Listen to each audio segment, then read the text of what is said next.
የቻለው አምላክ ስለሆነ በሚያስደንቅ ጥበብና ረቂቅ መንገድ በሰዎች ላይ ትድግናውንና ማዳኑን ሲገልጥ ኖሯል።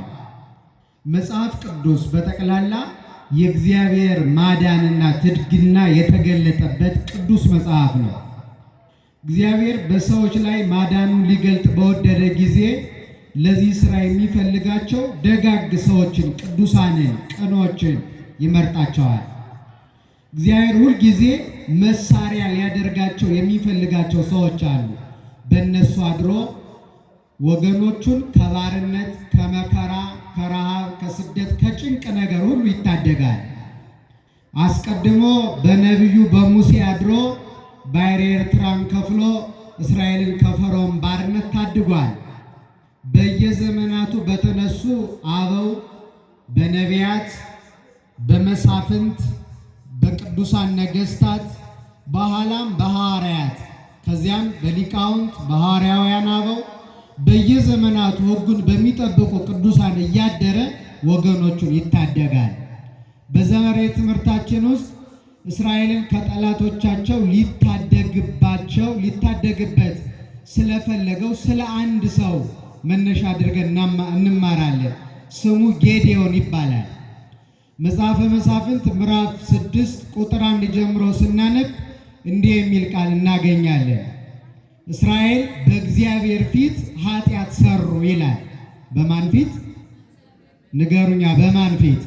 በእግዚአብሔር ፊት ነው በደል የሰሩት። አሳዘኑት፣ እግዚአብሔርን አስቀየሙት፣ በደል ሰሩ።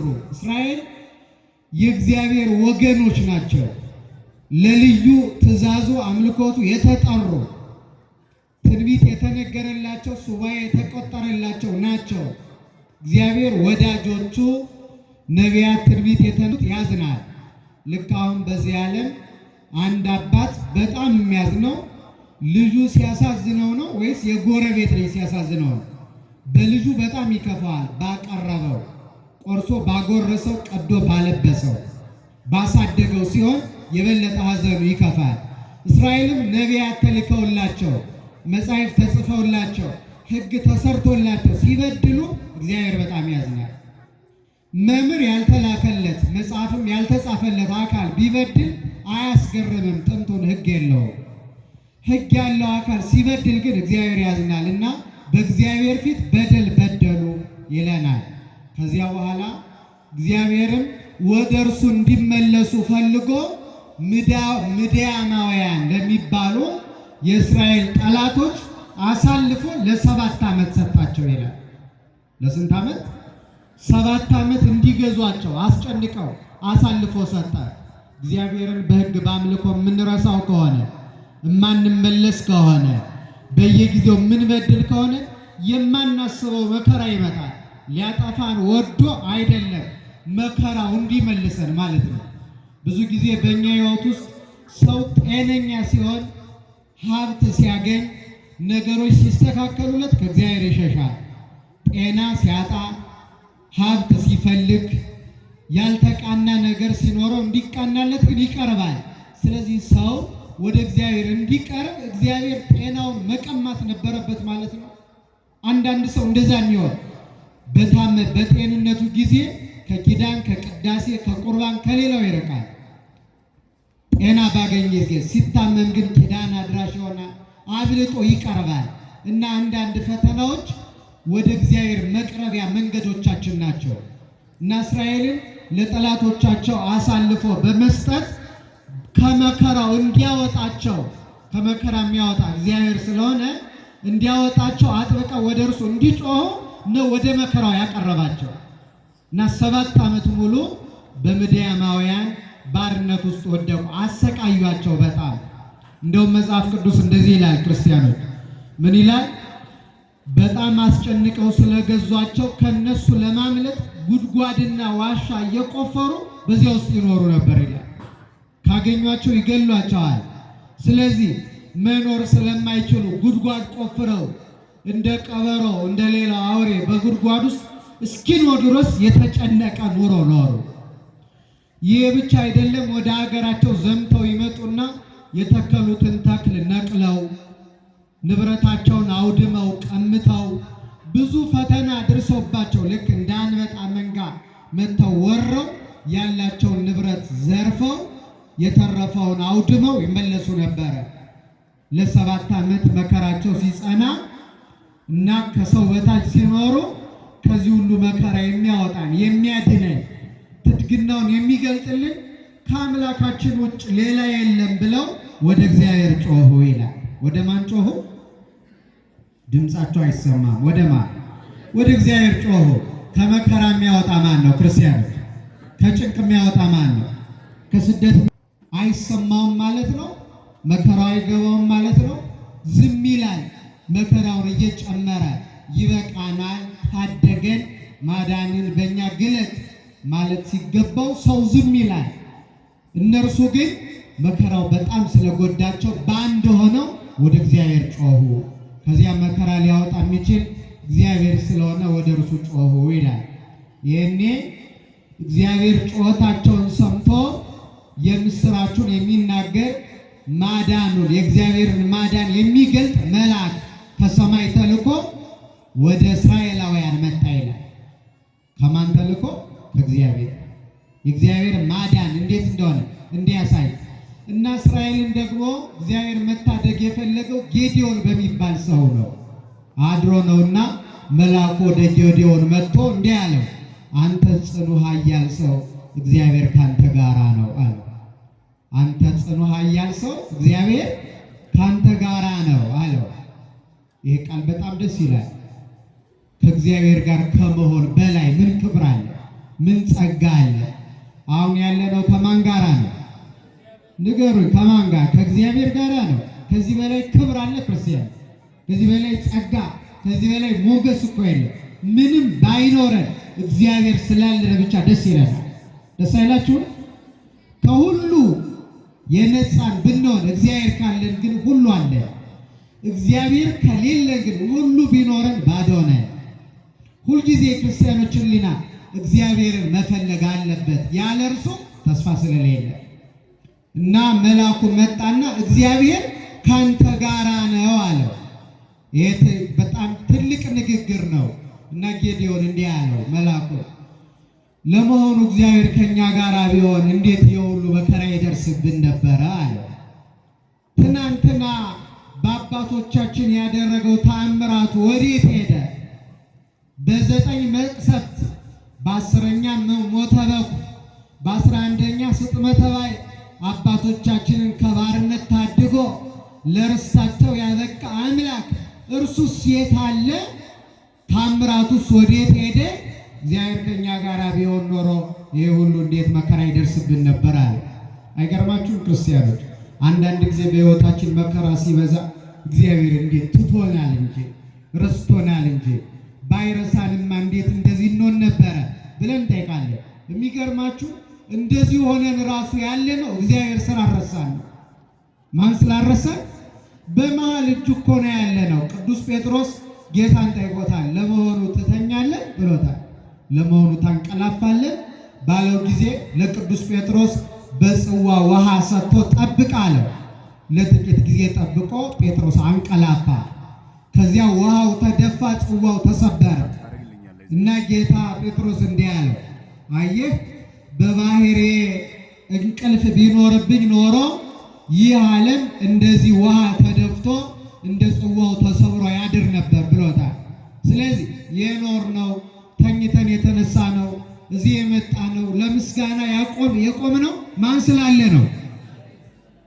አረ ነገሩ ይባካችሁ። ማን ስላለ? እግዚአብሔር ስላለ። ባይኖሩማ ኖሮ በነገራችን ላይ የሕይወታችን የኑሯችን መሰረት እግዚአብሔር ነው። እግዚአብሔር ለመኖሩ አንዱ ማረጋገጫ የኛ መኖር ነው። ባይኖር ኖሮ ሕይወት አይቀጥልም፣ ፍጥረት አይቀጥልም፣ ተስፋ የለም። እግዚአብሔር ከኛ ጋር ነው። ችግሩ ምን እንደሆነ ታውቃላችሁ? እኛ ግን ከእግዚአብሔር ጋር ነን ወይ ነው እንጂ እሱማ ተለይቶን አያውቅም። ዝናብ ያዘንባል፣ መግቦቱን አያቋርጥ። ከኛ ምንም ነገር ሳይጠብቅ ከሚያደርጋቸው ነገሮች አንዱ የመግቦቱ ስራ ነው። እኛ ግን ከእርሱ ጋር ባለመሆናችን ምክንያት ተጎድተናል እና ጌዲዮን ስላልገባው እግዚአብሔር ከኛ ጋር ቢሆን ኖሮ ይሄ ሁሉ መከራ እንዴት ይደርስብን ነበረ? መከራውን ራሱ እንድንችለው የሚያደርገው እግዚአብሔር ነው። ረሃብ ሲመጣችን ያለውን ችግር ተቋቁመን የሚያደርገንም እግዚአብሔር ነው። ማን ነው? እግዚአብሔር ነው። እርሱ ካላስቻለን አንችለው። ጥቂት ጊዜ መታገስ አንችልም። በሕይወታችን የሚመጡ ውጣ ውረዶችን መቋቋም የምንችለው እግዚአብሔር አብሮን ከሆነ ቸርነቱን በእኛ ላይ ከገለጠ ነው። የሚገርማችሁ ክርስቲያኖች፣ በዚህ በቤተ ክርስቲያናችን ዜና አበው የሚባል መጽሐፍ አለ እና በዚያ ውስጥ የተጻፈ አንድ ታሪክ አለ። አንድ አባት ለ40 ዓመት ያህል እግዚአብሔርን አገለገለው። ለስንት ዓመት? ለ40 ዓመት። 40ው ዘመን ሲፈጸም እግዚአብሔር መጥቶ እንዲህ አለው፣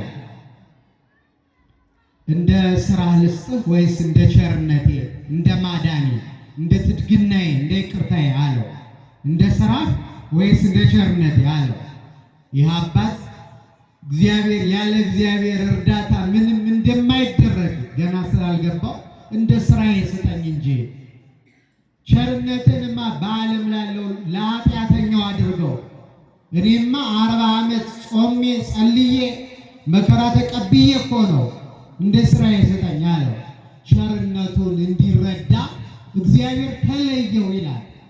ሲለየው 40 ዓመት በገዳም መከራውን ችሎ የኖረ አባት በአንድ ቀን ረሃቡን መቋቋም አቅቶት ገዳሙን ጥሎ ከተማ ገባ።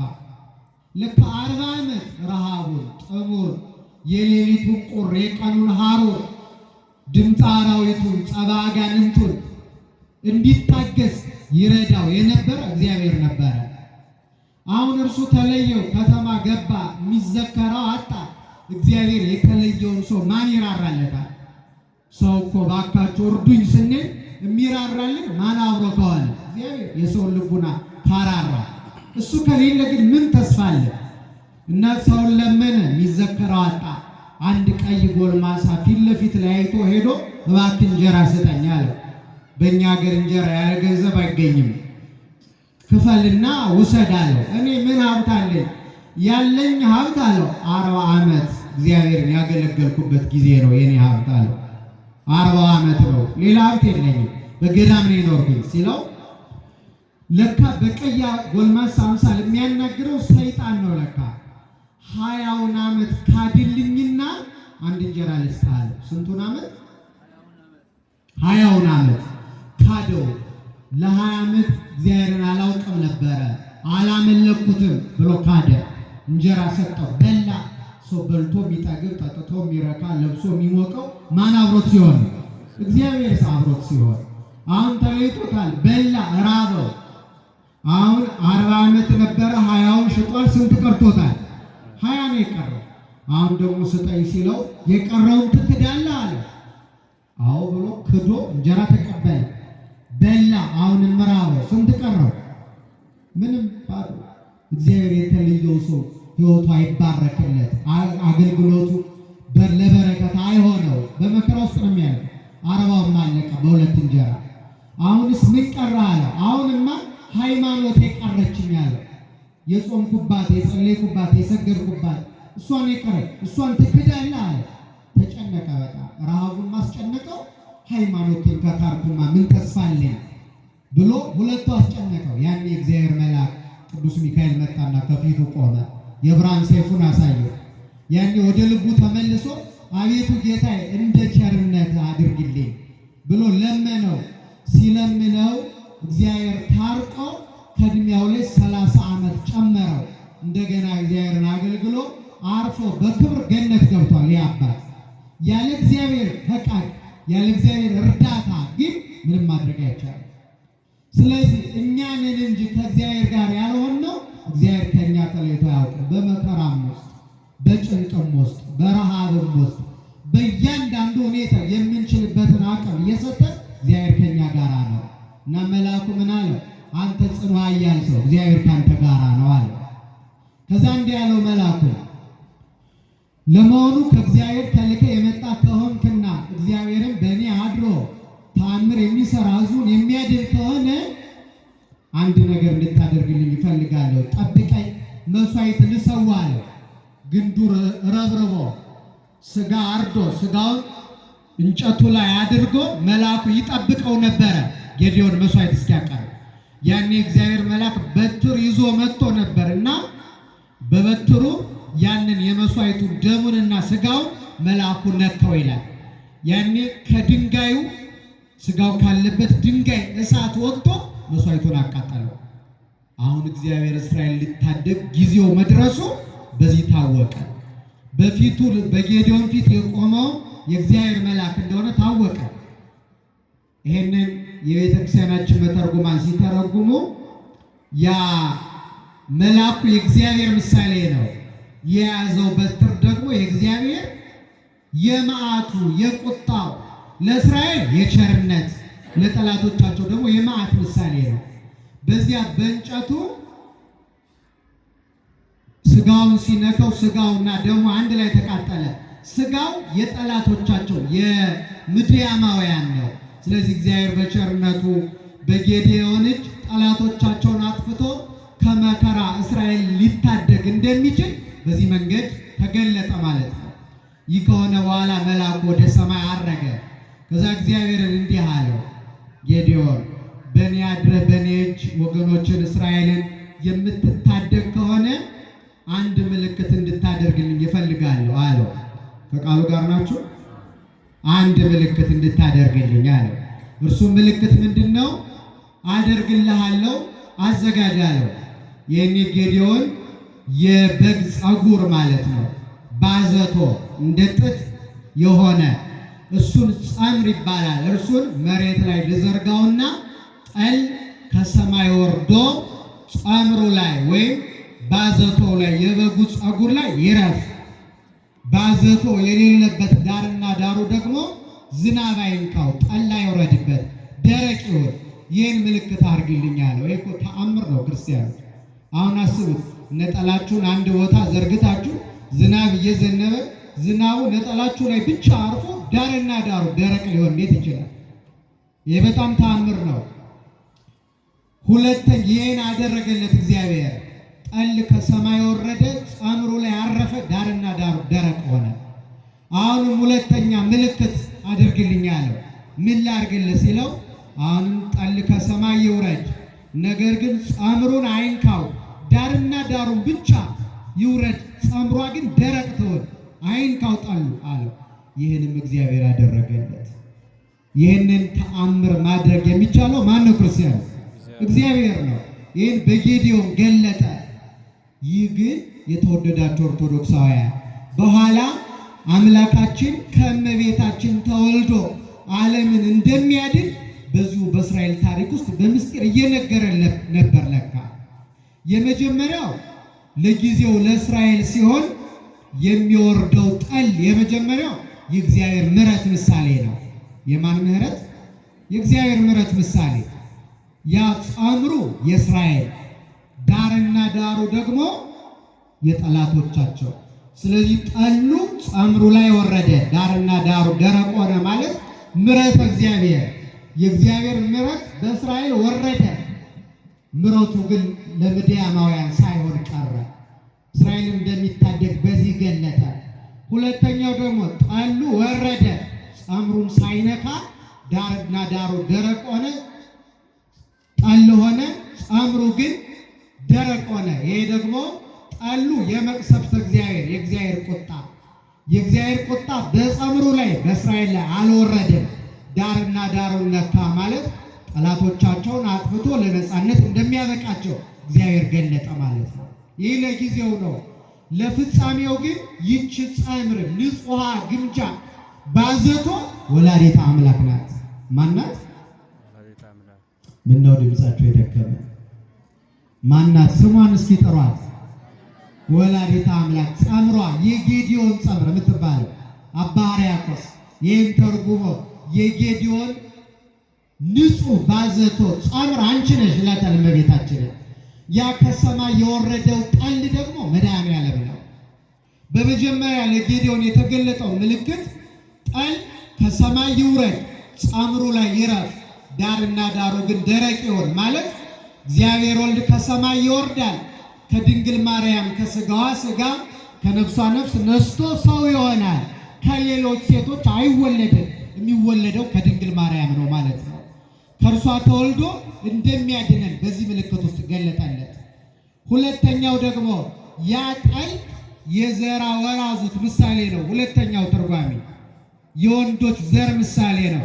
ጸምሯ ላይ እንዳያርፍ ዳርና ዳሩ ላይ ይረፍ ማለት ሌሎች ሴቶች በወንድ ዘር ነው የሚጸንሱት። እርሷ ግን እንበለ ዘር እንበለ ሩካቤ በድንግልና ጸንሳ በድንግልና ወልዳ ለዓለም ድነት ክርስቶስን የሰጠች እናታችን መሆኗ ተገልጧል። እስኪ ሁላችሁም አመስግኗት። ስለዚህ በዚህ ውስጥ የእግዚአብሔር ማዳን የኋላውን ፍጹም ማዳኑ ተገለጠዋል። ይህን ጌዴዎን በትክክል እግዚአብሔር በእርሱ አድሮ እስራኤልን እንደሚታደግ በእነዚህ ምልክቶች አረጋገጠለትና ጠላት የሚያጠፉ ወታደሮችን መልምሎ ዘመቻ ሊያደርግ ወታደር መምረጥ ጀመረ። በእግዚአብሔር ዘመቻ መሳተፍ የምትፈልጉ ምድያማውያንን በእጃችን አሳልፎ እግዚአብሔር ሊሰጠን ነው። ስለዚህ መዝመት የምትፈልጉ ኑ ብሎ ቀንደ መለከት ነፍቶ ጌዴዎን ሲሰበስብ በአንድ ጊዜ 32,000 ሰራዊት ተሰበሰበ። ስንት ሺህ? 32,000 ሰራዊት። ይህን የእግዚአብሔር ሰራዊቱን አየ። ይህ ዘመቻ የእግዚአብሔር ዘመቻ ነው። ይህ አገልግሎት የእግዚአብሔር ነው እና አየና ጌዴዎን እንዲህ አለ፣ በስቷል ሰራዊቱ አለ። ያሰለፍከው ሰራዊት በስቷል። እስራኤልን አውቃቸዋለሁ። 32,000 ሰራዊት ይዘህ ዘምተህ ጠላቶቻችሁን ብታሸንፉ እስራኤል በጉልበታችን በመሳሪያችን ያሸነፍን እንጂ እግዚአብሔር ረድቶን ነው አይሉ አውቃቸዋለሁ አለ እግዚአብሔር። አንዳንድ ሰው አለ ሲሳካለት ጥሬ እኮ ነው፣ እንቅልፍ አጥቼ ሰርቼ እኮ ነው፣ ወድቄ ተነስቼ እኮ ነው ለዚህ የበቃሁት የሚል ሰው አለ። እግዚአብሔር ሳይረዳው ለክብር የሚበቃ ሰው ፈጽሞ የለም። እግዚአብሔር ባይረዳን እዚያ ላይ አንደርስም ነበር። ሁሉም ነገር መገኘው ከእግዚአብሔር ነው። ሲሳካልን እግዚአብሔር ይህን አደረገ ለማለት ያብቃን። ክርስቲያኖች ትልቁ ሃይማኖት ይህ ስለሆነ፣ ምክንያቱም በመጽሐፍ እንደተነገረው ጉልበተኛ በጉልበቱ፣ እውቀት ያለው በእውቀቱ፣ ስልጣን ያለው በስልጣኑ አይመካ። ሊመካ የሚገባው በማን ይመካ? በእግዚአብሔር ነው። ጉልበት የማን ነው? አረ ንገሩኝ። የኛ ነው ልትሉ ነው እንዴ? ጉልበት የማን ነው? እውቀት የማን ነው? ስልጣን የማን ነው? ክብር የማን ነው? ሀብት የማን ነው? መልክ የማን ነው? ቁመና የማን ነው? ሁሉ የማን ነው? የእግዚአብሔር። እስኪ አመስግኑት። አያችሁ? ስለዚህ ምንም ነገር ብናረግ እግዚአብሔር ረድቶን ነው። ከኛ የተገኘ ምንት ብከ ዘይነሳይከም ካልእከ፣ ከሌላው ያላገኘው ያንተ የሆነ ምን አለ? ምንም የለንም። ከእግዚአብሔር ያላገኘ ነው የኛ የሚባል ምን አለ? አካላችን የሱ፣ ነፍሳችን የሱ፣ ስጋችን የእርሱ፣ ዓይናችን የእርሱ፣ ሁለንተናችን የእርሱ፣ የኛ የሆነ የለም። ስለዚህ ምንም ቢሳካ እግዚአብሔር ይህን አረገ፣ እግዚአብሔር ይህን ፈጸመ ማለት ትልቅ የሃይማኖት መገለጫ ነው። እስራኤል ግን ችግር ስለነበረባቸው ሰራዊቱ በዝቶ ቢያሸንፉ በጉልበታችን ነው ይላሉና ቀንስ አለው እግዚአብሔር ጌዴዎን። ቀንስ ሲለው በምን ምክንያት ልቀንሳቸው አለው። 3 መቀነሻ መንገዶችን እግዚአብሔር ለጌዴዎን ሰጠው። አንደኛ የፈራችሁ ተመለሱ በላቸዋል። የጠላት ሰራዊት ብዙ ነው። ከብዛቱ የተነሳ ያስፈራል። በጣም እንደ አንበጣ መንጋ ነው። ስለዚህ ፊት ለፊት ድምፁ ይሰማል። ያን ሲሰሙ ብዙዎቹ ፈሩ፣ ደነገጡ እና ምን አለ ጌዴዎን? የፈራችሁ ምን በሉ? ተመለሱ። በጣም በሚያስደነግጥ ሁኔታ ክርስቲያኖች ለእግዚአብሔር ዓላማና ዘመቻ ተመርጠው ከ32,000 ሰዎች 22,000 ፈርቶ ተመለሰ። 22,000 ሰራዊት በፍርሃት የተመለሰ። ፈሪ ሰው እግዚአብሔርን ማገልገል አይችልም። ይችላል? በተለይ የማይጠቅም ፍርሃት፣ ተፈጥሯዊ ፍርሃት አለ። በሆነው ባልሆነው የሚፈራ በፍርሃቱ ምክንያት ደግሞ ከእግዚአብሔር የሚርቅ ሰው እግዚአብሔር ሊያገለግለው አይችልም። በነገራችን ላይ በመጽሐፍ ቅዱስ ታሪክ ጸጋቸውን ያጡ ሰዎች የሚባሉት በፍርሃት ነው። ፈርተው መናገር ያለባቸውን ሳይናገሩ ቀርተው ሃይማኖታቸው መግለጥ አቅቷቸው ብዙ ሰዎች በፍርሃት ምክንያት ጣዖት አምላኪ ሆነው ቀርተዋል።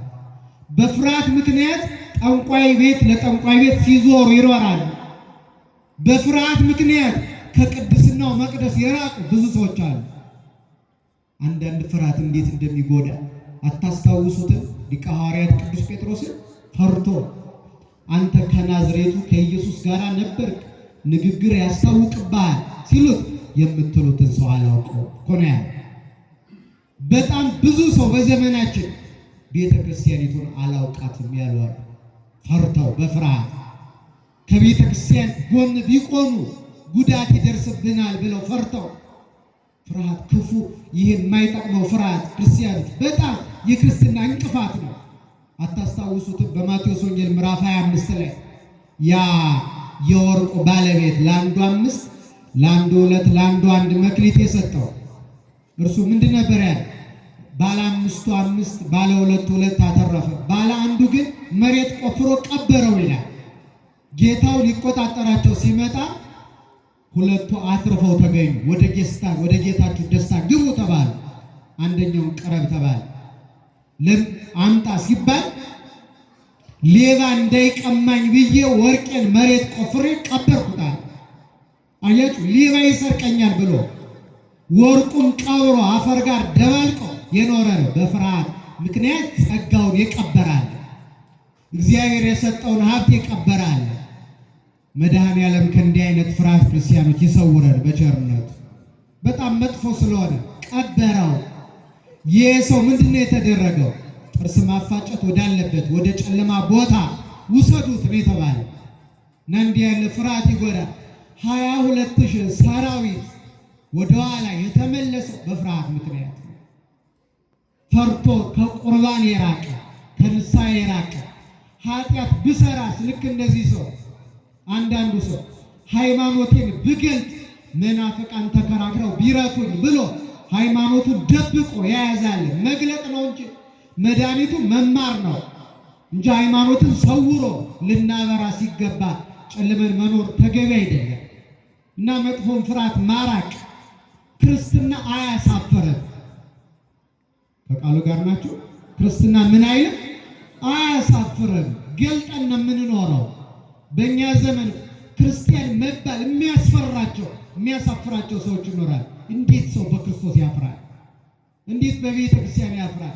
ማፈር ያለበት ሰው ቢኖር ማፈር ያለበት በኃጢአቱ ነው፣ ባለማወቁ ከእግዚአብሔር በመራቁ እንጂ የእግዚአብሔር መሆን አያስፈራም፣ አያሳፍርም። ክብር ነው፣ ሞገስ ነው። ከእርሱ ጋር ለዘላለም አብረን እንድንኖር ቸርነቱ ትርዳን። ክርስቲያኖች አሁን አስተዋላችሁ ፍርሃት ምን ያህል እንደሚጎዳ? ህብረት መፍጠር ሲገባን ሌሊት ቅዳሴ ሄደን ብናስቀድስ ሌባውን በሬ ቢጣላን አውሬ ቢበላን ብለን ቅዳሴ ካስቀደስን ዘመናት የተቆጠሩብን ሰዎች እዚህ ውስጥ የለንም? ያቆምን ቅዳሴ ማታ ተባብረን አብረን አንድ ላይ መሄድ እንችላለን። ቃለ እግዚአብሔሩን አቋርጠን እንድንሄድ የተገደደ በፍርሃት ምክንያት። ፍርሃት የሚፈጥሩትን ምክንያቶች ማጥፋት ነው እንጂ እየፈሩ ከአምልኮቱ መራቅ ግን መፍትሄ አይሆንም።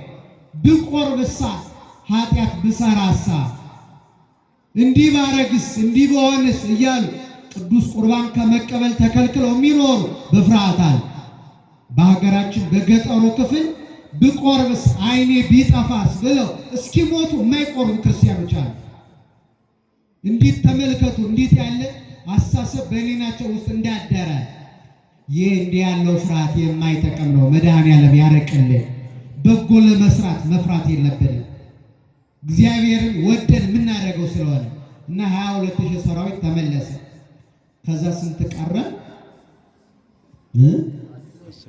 10,000 ቀረ። አስተውሉ። አሁንም እግዚአብሔር ምን አለ?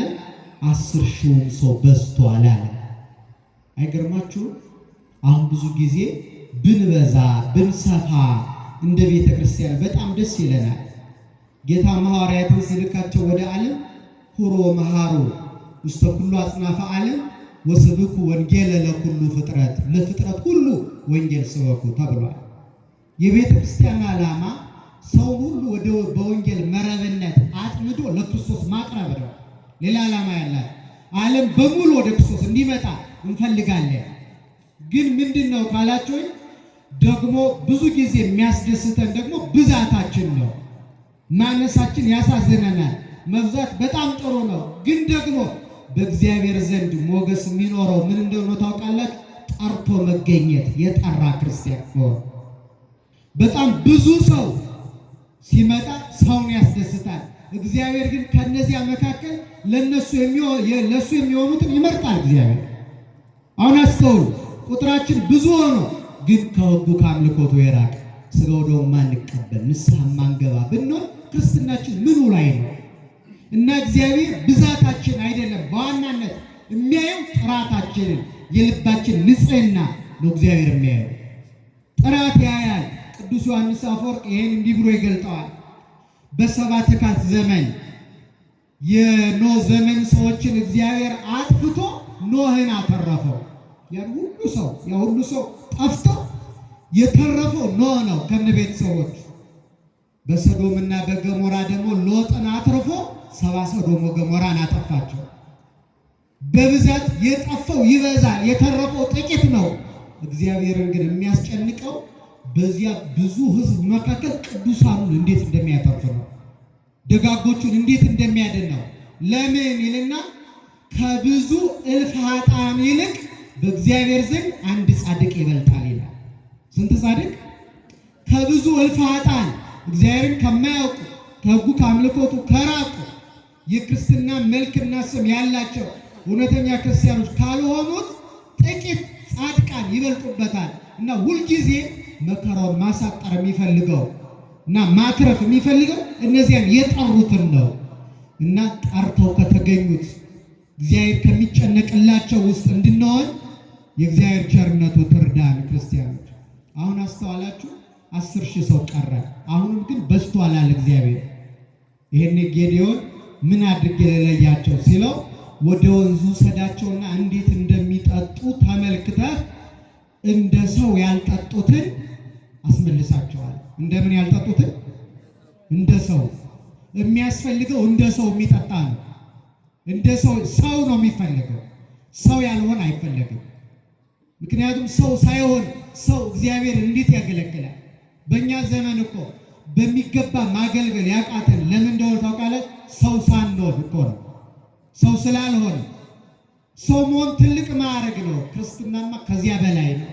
ለዚያ እኮ ነው አባ ጊዮርጊስ ዘጋስጫ እመቤታችን እመቤቴ ሆይ ክርስቲያን እንደሆነ አድርጊኝ ይላታል። ክርስቲያን እንዳልሆነ ይሰማዋል። የሚቀድመው ግን ሰው መሆን ነው። እግዚአብሔርን የሚያገለግል በትክክል ሰው የሆኑ ናቸው። በእኛ ዘመን ግን የሰው መልክ ያላቸው ግን የአውሬ ኑሮ የሚኖሩ ሰዎች አሉ። ወደ ወንዙ ሲላኩ ግማሾቹ በጠቅላላ 9,700 ሰው 10,000 ሰው ቀርቷል ብያቸዋል። 9,700 ሰው ግማሹ እንደ ውሻ በምላሱ እየጠለፈ፣ ግማሹ ደግሞ እንደ ላምና እንደ በሬ ተንበርክኮ አፉን ከባህሩ ገጥሞ ከምንጩ የሚጠጣ ሆነ። እንደ ሰው የሚጠጡት 300 ብቻ ሆኖ ይላል። ስንት ብቻ? 300። እንደምን የሚጠጡ? እንደ ሰው። አይገርማችሁም ክርስቲያኖች? አሁን በእኛ ዘመን ከመካከላችንም እንደ ሰው የሚኖር ለእግዚአብሔር ምን ያህል ሰው ይኖረው ይሆን? እንደ ሰው የሚበላ፣ እንደ ሰው የሚጠጣ፣ እንደ ሰው የሚለብስ፣ እንደ ሰው የሚያጌጥ፣ እንደ ሰው የሚያስብ፣ እንደ ሰው የሚናገር እግዚአብሔር ስንት ሰው አለው ግን ከመካከላችን? ጠይቃችሁ ታውቃላችሁ? ይህ ዘመን ሰው አበላሉ አያምር፣ አጠጣጡ አያምር፣ አለባበሱ የተራቆተ እንደ ሰው አይደለም እኮ የሚለብሰው። ክብሩ የተገፈፈ የሚያጌጠው እንደ ሰው አይደለ። በጣም እኮ ነው የሚያሳፍረው። ሕይወቱ ሁሉ አሁን በዚህ ዘመን በተለይ ከተማ አካባቢ ያለውን ወጣት ስታዩ የሚለብሰው ልብስ ሰውነቱ በሙሉ በአውሬና በመሳሰሉት ተነቅሶ ማለት ነው። ሰውነቱን ስትገልጡ በሙሉ የአራዊት ምስል የተቀረጸበት እንደ ሰው የማይኖር በጣም ብዙ ሰው አለ። እንደ ሰው ካልኖርን ደግሞ እግዚአብሔር ሊመርጠን ማዳኑንና ትድግናውን በእኛ ሊገልጥ አይችልም። በቃ አይሆኑም ነበር። ተመለሱ ተባሉ። ሲበላ ስመ እግዚአብሔርን የማይጠራ በሕይወቱ አመስጋኝ ያልሆነ ብዙ ሰው አለ። በጣም በሚያሳዝን ሁኔታ ስንቶቻችን አሁን በነገራችን ላይ ከውሻ ከአራዊት ከሌሎች ፍጥረታት የምንለየው በአመስጋኝነታችን ነው። በማመስገናችን ነው መልአካዊነታችን የሚገለጠው። ስንበላም ስንጠጣ ስንቀመጥም ስንነሳ ስንተኛም ስንነቃ በእያንዳንዱ ሁኔታ ስመ እግዚአብሔር ማንጠራ ከሆነ እውነት ነው የምነግራችሁ ከሰውነት ተርታ ፈቀቅ ብለናል። ምን ያህል ሰው ጸሎት አድርጎ ምግብ ይመገባል? ባርክልኝ፣ ቀድስልኝ፣ ለበረከት አርግልኝ፣ ለጤና አርግልኝ፣ ለምስጋና እንቆምበት አርግልኝ፣ ለኃጢአት አታደርግብኝ ብሎ ምን ያህል ሰው ነው የሚመገበው? የሁሉ ጤና ማጣት ዝም ብሎ የመጣ ይመስላችኋል? ዘመናችን የወለደው በሽታ የሁሉ ቅጥ የሌለው እግዚአብሔርን ከማመስገን ወደኋላ ስላለ በዚህ በእስራኤል ታሪክ ውስጥ እስራኤልን እየመሩ ነፃ እንዲያወጡ የተጠሩት ሁለቱ ወንድማማቾች ሙሴና አሮን ለእስራኤል እንዲነግሯቸው ነበር። ከደመና መና ከጭንጫ ውሃ አፍልቆ እግዚአብሔር ሲሰጣቸው እንዲሉ ነበር ለእስራኤል፣ ይህን የሰጣችሁ እግዚአብሔር ነው። ማን ነው? ኧረ ንገሩኝ። ማን ነው ይሄን ያደረገ? እግዚአብሔር ነው። መናውን ያወረደ እሱ ነው። ከደመና ከጭንጫው ከድንጋይ ውሃ አፍልቆ ያጠጣችሁ እግዚአብሔር ነው። አመስግናችሁ ብሉ፣ እንደ ሰው ብሉ። ሰው አመስጋኝ ፍጥረት ነው። ስሙን ለመቀደስ የተፈጠረ ፍጥረት ነው የሰው ልጅ። እንደ መላእክት አመስግናችሁ ብሉ ሲሏቸው አመስግኖ እግዚአብሔርን ስመ እግዚአብሔርን ጠርተው ይመገቡ ይጠጡ ነበረ። አንድ ቀን ግን ከደመና መና ከጭንጫ ውሃ ፈልቆ ከዚያ ሰጧቸውና እግዚአብሔርን አመስግናችሁ ብሉ ጠጡ ሳይሏቸው ረስተውት ምስጋናውን ስሙን መጥራቱን ረስተው ዝም አሏቸው። እስራኤልም ሳያመሰግኑ በሉ፣ ሳያመሰግኑ ጠጡ። ይሄኔ ሙሴንና አሮንን እግዚአብሔር እንዲህ አላቸው፣ ትቀድሱኝ ዘንድ አልተገባችሁምና ምድረ ርስት አትገቡም አላቸው። በምድረ ናባው ሙሴ ሙቶ ቀረ በበረሃ። አሮንም እንደዚሁ። ተመልከቱ፣ ወደ ተስፋይቱ ምድር መግባት ብቻ አይደለም ሌላውንም ያስገባሉ የተባሉት መሪዎች በምድረ በዳ ቀሩ። ለምን ካላችሁ ስመ እግዚአብሔር መጥራት አቁመው ሰውም ስመ እግዚአብሔር እንዲጠራ ስላላደረጉ። ቀላል ነገር እንዳይመስላችሁ። ሳያመሰግኑ መብላት፣ ሳያመሰግኑ መጠጣት፣ ሳያመሰግኑ መኖር በጣም ችግር ያመጣል። ክርስቲያኖች ከሌሎቹ ፍጥረታት የምንለየው በዚህ ነው። ያለዚያማ በምን እንለያለን? ያ ሕፃን እንዳለው አንድ አባት ልጁን በደንብ አድርጎ አስተምሮታል። ስትበላ የእግዚአብሔርን ስም ጠርተህ ብላ፣ ጠጣ፣ ስሙን ሳትጠራ እንዳትበላ እንዳትጠጣ ብሎ አስተምሮታል። ስመ እግዚአብሔር ሳይጠራ የሚበላ ውሻ ነው። ውጭ ላይ ያለው ውሻው በራቸው ላይ ያለው ማለት ዳቦ ሲጣልለት ለቀም አድርጎ ነው የሚበላ። ስለዚህ ስመ እግዚአብሔር ካልጠራ እንደሱ ነው የሆንከው ማለት ነው። ውሻ ነው የእግዚአብሔርን ስም ማይጠራ ይለዋል አባቱ። ሕፃን ስለሆነ ይህን ትምህርት ይዞታል። እና ከዕለታት አንድ ቀን አንድ እንግዳ ወደ ቤታቸው መጣ። ክርስቲያን ነው። ምግብ ቀረበለት ለእንግዳው። ስመ እግዚአብሔር ሳይጠራ ያን እንጀራ ቦጭቆ በላ። ሲበላ አባቱ የነገረው ትምህርት ስላለ እንዲህ አለው አባቱ፣ አባዬ የውሻው ወንድም መጣ አለው። የማያመሰግን ሰው ምንድን ነው ተብሏል? በቃ ከሰው ወጥቷል። ወደ ኋላ የተመለሱትና ያልተመረጡት በዚህ ምክንያት ነው። በቀሪ ዘመናችን እንደ ሰው ለመኖር ያብቃል። እንደ ሰው ሁሉም እንደ ሰው ማድረግ እንደተፈጠርንበት ዓላማ። ብዙ ሰው ከዚያ ወጥቷል እኮ እና 300 ሰዎች ብቻ ተመረጡ ተገኙ ሰዎች። አሁን እግዚአብሔር ከመካከላችን ስንት ሰው ይኖረው ይሆን? ዓላማውን አምልኮቱን የሚሸከሙ የአራዊት የእንስሳት ጠባይ የሌላቸው የማይጠቅም ፍርሃት ውስጥ ያልሆኑ የተጣሩ ለቤተክርስቲያን የሚሆኑ ስንት ሰዎች ይኖሩት ይሆን? እስኪን መርመራው። ለእግዚአብሔር የምንሆን ሰዎች ነን አሁን ባልኳችሁ መሰረት። እና 300ዎቹ ተመረጡና በጌዲዮን መሪነት ወደ ሚዲያማውያን ዘመቻ ጀመሩ። የእግዚአብሔርን ዓላማ የተሸከመ ሰው ዝም ብሎ ሊዘምት አይችልም። ከእግዚአብሔር እየተቀበለ ትእዛዙን እየጠበቀ ነው የሚጓዝ። በድፍረት በጉልበት በራሱ ፈቃድ አይመራም እና ጌዲዮን ከእግዚአብሔር ትእዛዝ ተቀብሎ እንደዚህ ያላቸው፣ እግዚአብሔር ለወገኖቻችን ማዳኑን የሚገልጠው 4 ነገሮችን ስናደርግ ነው አላቸው። ይህን ተናግሬ ትምህርቴን አበቃለሁ። ስንት ነገሮች? 4። እነዚህን ካረግ እግዚአብሔር ማዳኑን ገልጦ ተአምሮን ያሳየናል አላቸው። አንደኛ፣ ወደ ምድያማውያን መንደር ስትሄዱ ችቦ አብሩ፣ መብራት አብሩ አላቸው። ምን አብሩ? ችቦ፣ ጨለማውን የሚያስወግድ ብርሃን፣ ችቦ አብሩ። 1። ሁለተኛ፣ ስትቃረቡ ኃይል ዘእግዚአብሔር ኩናት ዘጌዲዮን በሉ። ኃይል እግዚአብሔር ነው፣ ጦር ግን የማን ነው? የጌዲዮን ነው በሉ።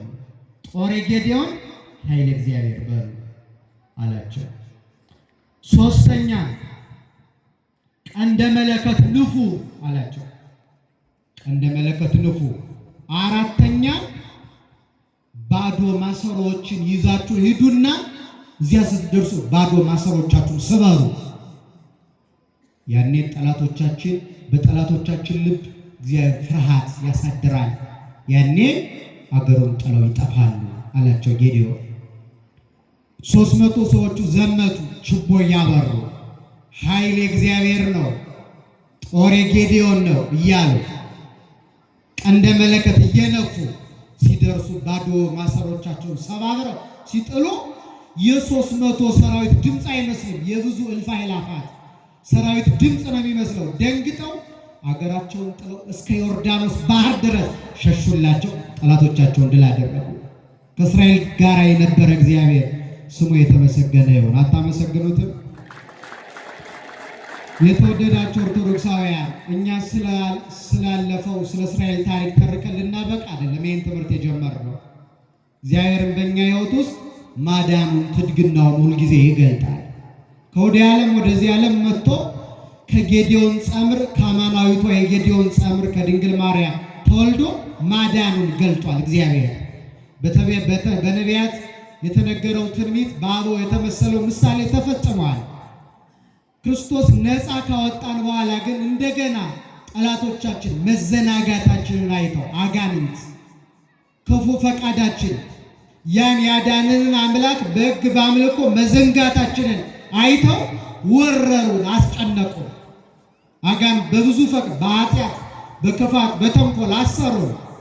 ስለዚህ እነዚህን ጠላቶቻችንን ድል ለማድረግ እኛ 4 ነገር ማድረግ አለብን። ክርስቲያን ሰይጣን የተለየው ሕይወት የራቀው እግዚአብሔር የቀረበው፣ ኃጢአት የራቀው ጽድቅ የቀረበው፣ ድንቁርና የራቀው እውቀት የቀረበው፣ ክደት የራቀው ሃይማኖት የቀረበው ሕይወት እንዲኖረን 4 ነገሮችን ማድረግ አለብን። አንደኛ ችቦ ማብራት። ችቦ ማብራት ምን እንደሆነ ታውቃላችሁ? በትርጓሜያችን በሃይማኖት መጽናት። እስኪ በሉ በምን መጽናት? በሃይማኖት መጽናት። ሃይማኖት መብራት ነው። ክርስቲያኖች፣ ሃይማኖት የሌለው ሰው በጨለማ ውስጥ ነው የሚኖረው። ቅድም መዝሙሩንም እየሰማነው ነበር አይደል? ኑ በብርሃኑ ተመላለሱ፣ በሃይማኖት ጽኑ ማለት እኮ ነው። በክርስቶስ የባሕርይ አምላክነት በእመቤታችን ወላዲተ አምላክነት በቅዱሳን ቃል ኪዳን ጸንታችሁ ኑሩ። ይሄ ነው መብራት የተባለው።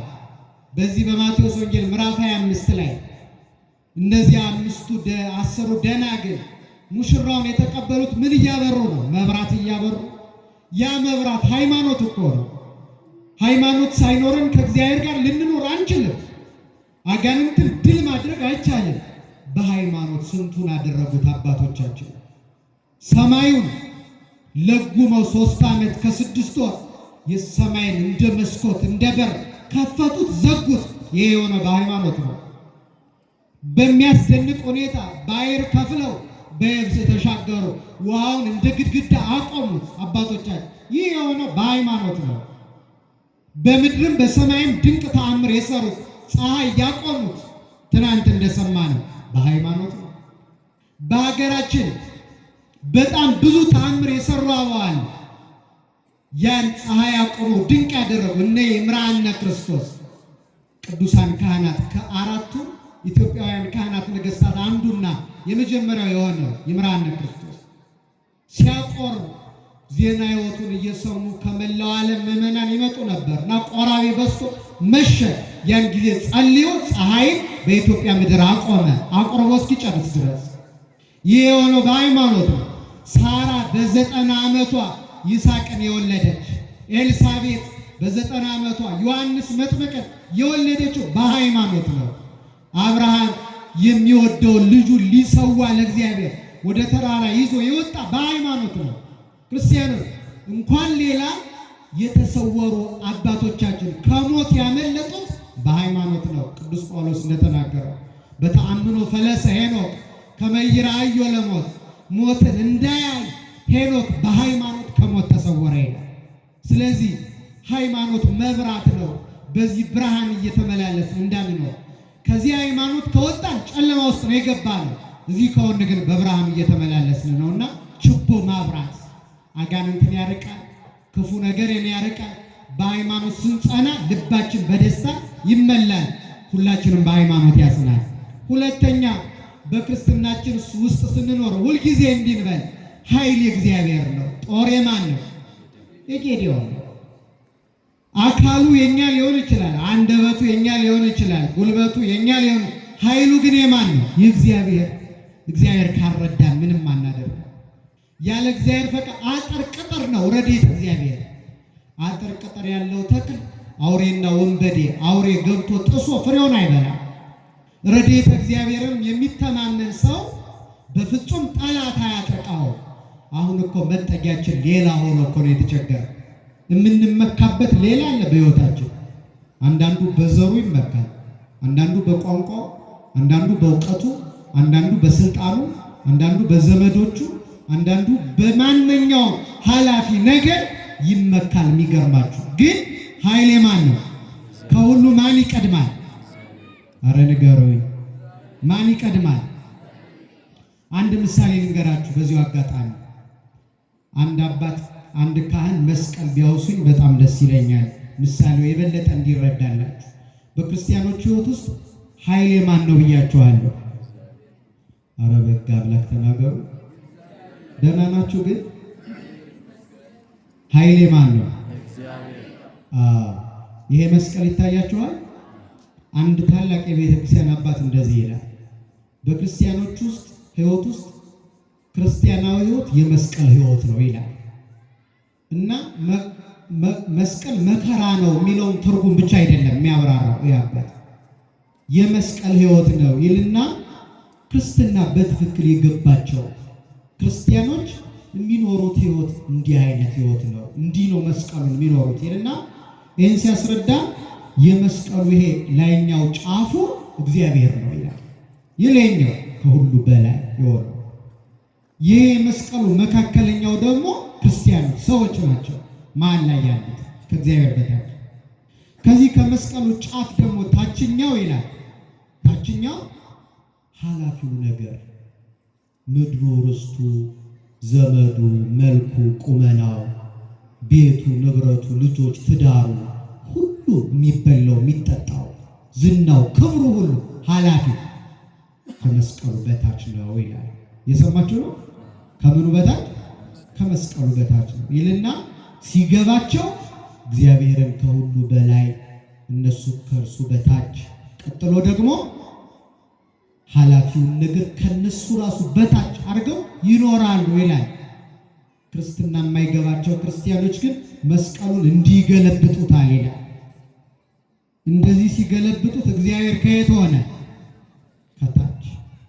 እነሱ ከእግዚአብሔር በላይ የሚያልፍ የሚጠፋው ከንቱ ነገር ሁሉ ደግሞ የት? ከሁሉ በላይ ሆኖ መሪ ይሆናል። አያችሁ፣ የኛ ሕይወት ውስጥ የሆነው እንደዚህ ነው። የእግዚአብሔር ኃይል፣ የእግዚአብሔር እርዳታ ከሁሉ በላይ፣ እግዚአብሔር ከሁሉ በላይ ነው። ከሀገር፣ ከአባት፣ ከእናት፣ ከወንድም፣ ከእህት፣ ከአጎት፣ ካክስ ከሁሉ በላይ ነው። በነገራችን ላይ በሃይማኖት ምክንያት ከአባት ከእናት ልንለያይ እንችላለን።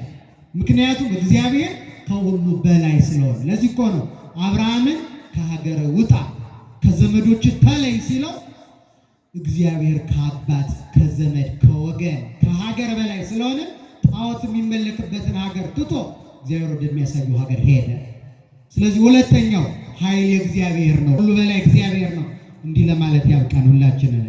ሶስተኛው ቀንደ መለከት መንፋት ነው። ማለት ቀንደ መለከት የትንሣኤ ልቡና የትንሣኤ ዘጉባኤ ምሳሌ ነው። ልባችሁ የሞተባችሁ ንስሐ ገብታችሁ ተመለሱ ማለት ነው። በጌታ ዓለምን ለማሳለፍ ሲመጣ መልአኩ ቀንደ መለከት ይነፋ ይላል። ሙታን የሚቀሰቀሱበት እሱ ንስሐ ነው፣ የእግዚአብሔር ቃል ነው። ቃሉን ሰምታችሁ ወደ ንስሐ ኑና በቀንደ መለከቱ ድምፅ በኃጢአት ከሞታችሁበት በጽድቅ ተነሱ ማለት ነው። ቀረቡ፣ ወደ እግዚአብሔር ወደ ንስሐ ቀረቡ። ቀንደ መለከቱ ማለት ንስሐ መግባት፣ ቃለ እግዚአብሔር መስማት፣ ሥጋው ደግሞ መቀበል ምን ያደርጋል? ጠላት ያረቃል። እና እሱን የያዙ ነው። ሶስተኛው የመጨረሻውና የትምህርቴ ማብቂያ ባዶ ማሰሮቻችሁን ስበሩ ነው ያላቸው ጌዴዎን። ባዶነታችሁን ስበሩት፣ ያን ጊዜ ጠላት ከእናንተ ይርቃል። የጠላት መጫወቻ የሆነው ሕይወታችን ባዶ ስለሆነ ነው። አጥር ቅጥር እንደሌላት ሀገር ሆኖ ልባችንን አገኘው። ሰይጣን ገብቶ ተጫወተበት። መጥቶ አንዴ ዝሙት፣ አንዴ ስርቆት፣ አንዴ ተንኮል፣ አንዴ ኑፋቄ መጫወቻ አረገው። አጥር የሌለው አርጎት ባዶ ሆኖ አገኘው። ታውቃላችሁ ባዶ ቤት ምን እንደሚሰለጥንበት አታውቁ? ባዶ ቤት ምንድን ነው የሚሆን? ሰው የማይኖርበት እንኳን ባዶ ቤት ሰው የማይኖርበት ሀገር ጋኔን ነው የሚሰለጥንበት፣ ሰው ከሌለ ማለት ነው። እና ባዶ ማሰር በሕይወታችን ውስጥ እኛ አሁን በምን ነው የሞላ ነው? ሕይወታችን የተሞላው በምንድን ነው? በኃጢአት ወይስ በጽድቅ? ክርስቲያኖች በቅንነት ወይስ በተንኮል ነው ሕይወታችን የተሞላው? እኔ ግን ሲገባኝ አብዛኞቻችን ከጽድቅ ጎርለናል። ከጽድቅ ባዶ የሆነ ከቁርባን ባዶ፣ ከንስሐ ባዶ፣ ከበጎነት ባዶ የሆነ ሰውነት ነው። ይህን ማንነት የማንሰብረው ከሆነ ጠላት ማሸነፍ አንችልም። መስበር አለብን። ትዝ አይላችሁ በብሉይ ኪዳን አንድ በአዲስ ኪዳን አንድ ያቺ እሱ የኤልሳን ሄዳ የለመነችው ሱናማዊቷ ሴት ቤቷ ውስጥ ማሰሮ አለ፣ ግን ባዶ ነው። ባለዕዳ መጥቶ ልጆቿን ባሪያ አድርጎ ሊወስድባት ነው። ያ ባዶ ማሰሮ ልጆቿን ከባርነት ሊታደግላት አልቻለም። የሚገርማችሁ ወደ ነቢዩ ወደ ኤልሳ ሄዳ እባክህ አውጣኝ አለችው።